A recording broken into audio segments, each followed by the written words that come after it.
Welcome to విధ్వంసం files. Alapati Suresh Kumar రాసిన విధ్వంసం పుస్తకం నుంచి ఈ వీడియో లాగ్. ఊరికి ఒక స్వామీజీ ఉన్న ఈ రోజుల్లో రాజగురు స్థానం సంపాదించుకోవటం అంత తేలికైన విషయం కాదు. స్వరూపానంద ఆ ఫీట్ సాధించి చూపారు.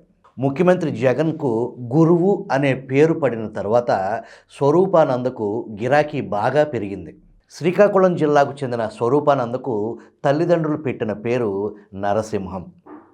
స్వామీజీ అవతారం ఎత్తిన తర్వాత ఉత్తరాంధ్ర పెద్ద తలకాయ అయిన ద్రోణంరాజు సత్యనారాయణను ఆశ్రయించారు.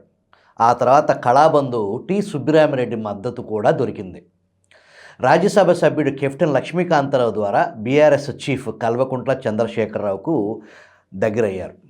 బ్రాహ్మణుపై యజ్ఞయాగాలపై కేసీఆర్కి నమ్మకం కాబట్టి స్వరూపానందకు ఆయన దగ్గర మంచి ఆదరణ లభించింది. స్వరూపానందను జగన్కు ఎవరు పరిచయం చేశారో మనకి స్పష్టంగా తెలియదు. ఈ విషయంలో ఒకళ్ళిద్దరు జర్నలిస్టుల పేర్లు వినపడ్డాయి. బీఆర్ఎస్ వర్గాల ద్వారా కూడా పరిచయం జరిగి ఉండొచ్చు. స్వరూపానంద ట్రేడ్ మార్క్ యాగం ఒకటి ఉంటుంది. దాని పేరు రాజశ్యామల యాగం. యుద్ధాలకు బయలుదేరే ముందు విజయం సిద్ధించాలని కోరుతూ రాజులు ఈ యాగం చేసేవారట. అటు కేసీఆర్ కోసం ఇటు జగన్ కోసం స్వరూపానంద రాజశ్యామల యాగం నిర్వహించారు. 2016 ఆగస్టులో స్వరూపానంద జగన్ను వెంటబెట్టుకుని వెళ్ళి రిషికేశ్ దగ్గర గంగలో ముంచారు. ఆ సందర్భంగా జరిగిన క్రతువు గురించి అటు జగన్ క్యాంపు వివరించలేదు, ఇటు విశాఖపట్నం స్వరూపానంద నడిపే శారదాపీఠం కూడా వివరించలేదు. ఫోటోలు వీడియోలు మాత్రం బయటకు వచ్చాయి.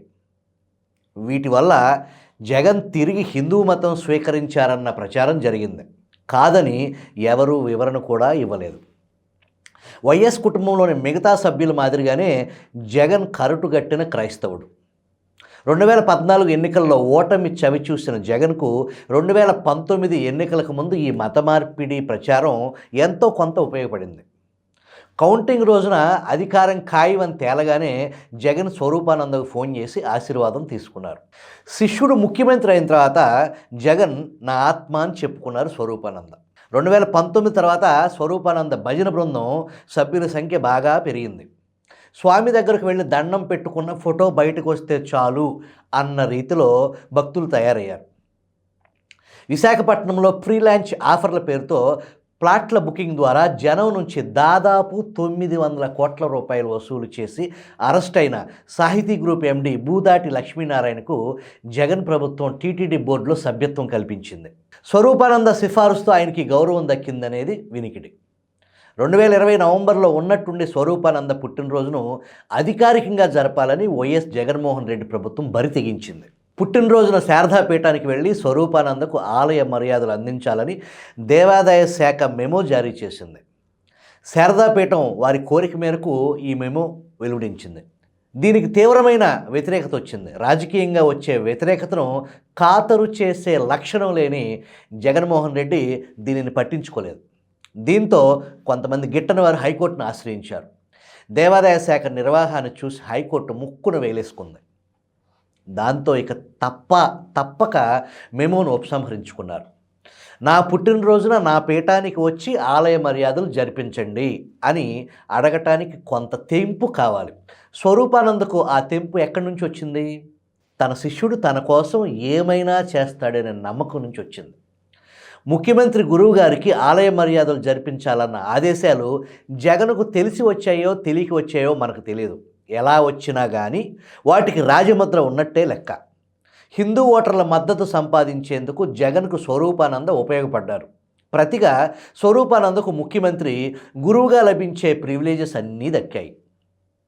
ఒక చిన్న చితకా సంగతులు ఎలాగూ ఉంటాయి కదా, ఏదన్నా కాస్త భూమి లేక మరేదైనా సదుపాయం లాంటివి. ఉదాహరణకు శారదాపీఠానికి ప్రభుత్వం 2022 ఆగస్టులో భీమిలి సమీపంలో ఎర్రమట్టి దిబ్బల దగ్గర 15 ఎకరాల భూమి ఎకరం 3.5 లక్షలకి నామమాత్రపు ధరకు కేటాయించింది. అక్కడ ఎకరం ఎన్ని కోట్లు ఉంటుందో మీకు తెలియదు కాదు. ఆ కొండ ప్రాంతాన్ని చదును చేయాలంటే చాలా డబ్బు ఖర్చు అవుతుంది అని ఉదారంగా ప్రభుత్వం ఆ బరువు కూడా నెత్తినెత్తుకుంది. మరి ముఖ్యమంత్రి గురువు గారికి ఆ మాత్రం చేయకపోతే ఎలా? ఇవాళ స్వరూపానంద చాలా ఖరీదైన స్వామి. శారదాపీఠం విలువ 100 కోట్లలో ఉంటుంది. ఆ విధంగా గురు శిష్యుల మధ్య బంధం పరస్పర ప్రాతిపదికగా బలోపేతం అయ్యింది, అవుతుంది.